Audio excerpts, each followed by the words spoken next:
Bonjour à toutes et à tous. Avec Luigi, on a le plaisir effectivement de pouvoir débriefer avec vous certaines vidéos, dont cette vidéo-là. On va la débriefer autour de la capacité numéro 3 du référentiel, c'est-à-dire de comment construire une compréhension partagée avec l'enfant, l'adolescent ou son aidant proche. Et donc on va travailler beaucoup sur d'avoir un discours compréhensible par l'enfant et son parent, et de tenir compte évidemment de son vécu, de ses besoins, de ses préoccupations aussi. Non seulement tout au long de la rencontre, parce que ça peut changer des fois, même sur une rencontre de 10 minutes, et évidemment d'une rencontre à l'autre. Donc on va avoir en plus cette double lecture avec d'un côté Luigi, patient effectivement, et puis Stéphane, médecin. Donc on va partager ensemble sur la construction de la compréhension partagée. Et puis on va faire ça dans une perspective vraiment avec la perspective du professionnel de santé, donc Stéphane, et puis la perspective du patient, parce que moi je suis un patient, donc on a ce double regard qui, nous l'espérons, permettra en fait d'avoir un peu une vue d'ensemble de la situation. Par rapport à la consultation justement avec la psychologue, ce qui est intéressant dès le départ, c'est que la psychologue, elle va effectivement expliquer, cadrer la consultation. Je pense que ça permet non seulement de savoir à l'enfant où il va et d'apporter un cadre, ça sécurise quand même. On sait où on va. Et donc c'est l'enfant probablement et son parent aussi peut être plus rassuré par rapport à ça. Dans le cadre, à un moment, ce qu'elle va proposer, c'est de dire qu'elle peut voir l'enfant tout seul. La façon dont elle pose la question peut amener, surtout selon les dynamiques familiales, ça peut être compliqué, mais peut rendre difficile la réponse pour l'enfant. La question qui est posée, c'est voilà, est-ce que tu veux qu'à un moment on se voit tout seul? Et quand on pose la question comme ça à un enfant, on peut être amené effectivement à ce qu'il ne réponde que non, parce qu'il dit oh non, non, ça va. Parce que s'il répond oui, ça veut peut-être dire plusieurs choses. En tout cas, il peut l'interpréter comme ça. La première chose, c'est si je veux parler tout seul, c'est peut-être que je veux garder des secrets, ou alors que j'ai des problèmes avec mes parents, et voilà, ou je ne veux pas le savoir, je veux pas qu'ils le sachent, etc. Le fait de répondre non, ça peut être aussi qu'il ne voit pas le problème, que non, non, tout va bien, on peut parler de tout, mais peut-être qu'à ce moment-là, la psychologue voudra aussi aborder des choses dont l'enfant peut-être ne s'attend pas, et qui serait peut-être compliqué d'exprimer face à ses parents. Est-ce que tu t'inquiètes, par exemple, par rapport à tes parents? Est-ce que, ben voilà, ça c'est difficile de le poser quand la maman est à côté. Et donc là, encore une fois, selon les habitudes du praticien, du professionnel de santé, selon aussi ce qu'on a repéré chez l'enfant dès le début de la rencontre, est-ce que l'enfant, là, il est en sécurité? Est-ce qu'il nous connaît? Voilà, ou est-ce qu'au contraire, on sent qu'on peut s'entretenir facilement tout seul avec lui?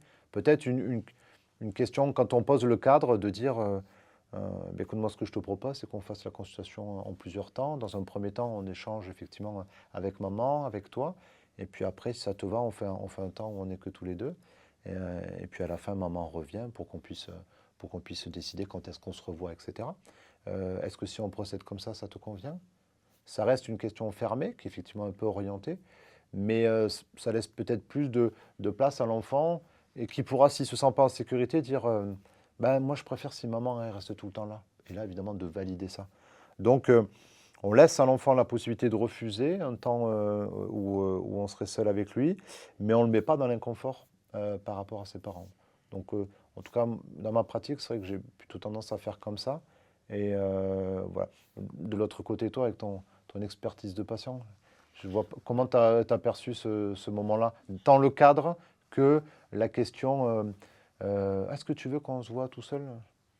Oui, moi je pense qu'effectivement, euh, poser un cadre, mais en le proposant comme souple et comme le choix de la modalité à l'enfant, euh, plutôt que lui poser une question directe, c'est effectivement, parce que comme tu l'as dit, il peut y avoir, il peut y avoir une problématique qui est que en fait, l'enfant ne veut pas gêner son parent, et il peut y avoir aussi une systémique familiale inconnue qui existe, et où il veut protéger aussi euh, le parent, et n'osera pas être pleinement libre en fait de choisir une situation ou une autre. Après, lors de l'entretien, je trouve que La psychologue s'y prend avec beaucoup de tact pour questionner, aller chercher un peu où sont les émotions et puis en prenant à chaque fois la précaution de demander s'il y a un type d'émotion ou d'humeur qui apparaît, si elle veut en parler. Elle est toujours très très respectueuse à ce niveau-là, assez sécurisante et elle peut avancer comme ça. Je dirais juste que ce qui m'a posé question, en fait, c'est le langage non verbal. En fait, c'est ces mains qui bougent beaucoup, qui peut être justement un manque d'écoute de soi-même et de présence à soi-même qui fait qu'on peut avoir une anxiété. Et en même temps, je pense que dans certaines situations, ça peut aussi permettre à l'enfant en fait, de dire bah, en fait, on parle d'un sujet qui n'est pas facile et c'est ni facile pour moi ni pour l'autre et ça peut être stabilisant. Mais en première intention, je pense que ça questionne sur en fait, justement être à l'écoute de soi et maîtriser ses émotions, quoi. Si elle est à l'écoute de ses émotions et de savoir si effectivement il y a de l'anxiété ou pas, après c'est la question de comment elle le gère. Donc soit c'est avant la rentrée dans la pièce et de la rencontre avec l'enfant, ça peut effectivement se gérer en amont, soit alors ça peut se gérer pendant la consultation et on peut utiliser voilà, soit le mode de l'humour, soit le mode de... Ah tu vois, moi, comme c'est la première fois qu'on se rencontre, moi j'ai le petit stress aussi, enfin, voilà, mais ça commence par, si on veut le gérer au mieux, déjà il faut en être conscient de l'émotion qu'on a. Le, un autre moment, effectivement, de l'entretien aussi, on voit que la psychologue clinicienne, au début, quand elle se présente, elle dit bonjour, elle se présente, elle dit, je suis psychologue clinicienne. Est-ce que toi, tu sais ce que c'est? Là encore, on a une question qui est fermée et qui laisse pas trop de place. Donc, en plus, elle dit oui, je crois. Et la psychologue rebondit pas après. Donc là encore, une fois, c'est très intéressant de se dire, je suis psychologue clinicienne. Ah, est-ce que toi, tu peux me dire ce que c'est pour toi une psychologue clinicienne? Et peut-être elle va dire, je sais pas. Donc déjà, on en saura un peu plus que si on demande juste oui ou non. Et après, on peut dire, ah, tu sais pas, mais imagine, qu'est-ce que ça pourrait être? Ça a deux intérêts. La première, c'est qu'on pose vraiment une question ouverte où on laisse la parole donc au patient. Et deuxièmement, ça permet aussi d'explorer ses représentations. Qu'est-ce que c'est une psychologue? Voilà. Ben, moi, je suis psychologue, je viens te voir. Ben, je sais pas, moi, je suis pas. Pourquoi j'ai un problème? Je suis folle, etc. Ça arrive, hein, des fois, des enfants qui répondent comme ça. Mais je peux avoir un psychologue, moi, je suis pas fou. Mais on parle pas de fou, pas fou ici. C'est des mots qu'on n'utilise pas déjà. Qu'est-ce que c'est pour toi?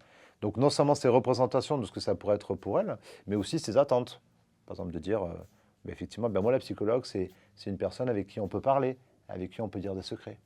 Ok, donc, il y a peut-être ces attentes-là auxquelles il faudra répondre le long de la rencontre. Donc encore une fois, voilà, attention, quand les questions fermées, non seulement on n'a pas tout ce qu'on veut, et en plus on ne laisse pas la place au vécu, à l'émotion, et on ne laisse pas la parole au patient. Donc, être vigilant par rapport à ça. Et dans le rythme en fait de la relation, comme je disais tout à l'heure, en fait, elle s'assure en fait, elle va chercher un peu où sont les émotions et elle s'assure du respect en fait de l'enfant en disant que ben voilà, est-ce que tu as envie d'en parler et tout et quand l'enfant s'exprime et quand il y a ces échanges, elle revient régulièrement sur le fait de s'assurer de la compréhension de l'enfant, de laisser le temps et l'espace. Au niveau du rythme, c'est très intéressant. Elle va utiliser les techniques classiques de reformulation, ça c'est sûr. Il y a un moment où même, j'ai l'impression qu'elle aurait un peu plus rebondir. Par exemple, quand elle va parler d'astuces et que la maman a travaillé sur elle, sur le fait qu'il y avait des stars qui étaient de petite taille et que du coup on pouvait être de petite taille et être très connu et être même des stars, des célébrités.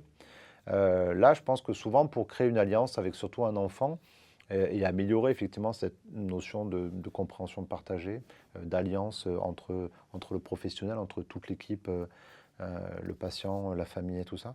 J'aurais rebondi là-dessus en demandant effectivement, ah des stars, d'accord, avec quelles stars? C'est lesquelles que toi t'aimes bien? Pourquoi? C'est quoi tes goûts?